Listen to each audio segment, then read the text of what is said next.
On November 6, 1943, Chief Irvine received a phone call from Mrs. C. Stanzel saying that she saw two men on Highway 29, 7th Concession Beckwith, who looked like escaped prisoners. As in escaped war prisoners! Welcome to Carleton Place Chronicles. I am your host, Abby, and I am going to tell you stories of the funniest and most ridiculous crime reports I could find in Carleton Place.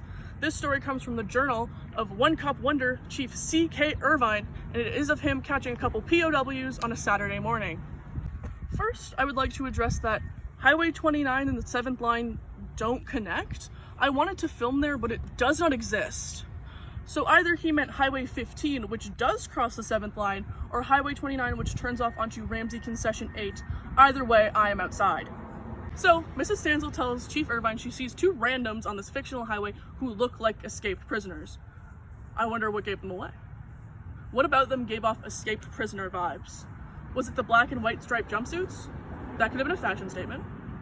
Anyway, Chief Irvine goes over with Corporal R.B. Wallace to pick him up, and like any escaped German war prisoners, they gladly accepted the ride to jail. The prisoners, Gross and Scheneisig, explained that they were from an internment camp in Hull, but were sent out near Kingston to work in the bush, but they were dissatisfied with their work camp and were going back to Hull. Dissatisfied. They gave that work camp a 1-star Yelp review. Yeah, it was a work camp for German POWs, and we were held prisoner and we did work. But the service was terrible, and I got a splinter working in the lumber yard. I expected more. I had heard such good things. And rationally, instead of trying to escape or something stupid like that, they were walking back to their original internment camp, which was getting consistent 3-star reviews. For the record, the distance between Kingston and Hull is roughly 170 kilometers, which they were planning to walk.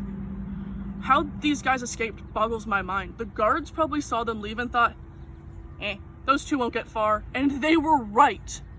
Okay, so Chief Irvine calls the OC internment camp in Hull, and they say to hold Scheneisig and Gross there, and they'd come grab them. That afternoon, a station wagon with 3 guys shows up to grab the prisoners. Yes, a station wagon, only the best the military has to offer for these guys, and they drive them back to Hull, and that concludes the story of Chief Irvine catching a couple POWs on a Saturday morning.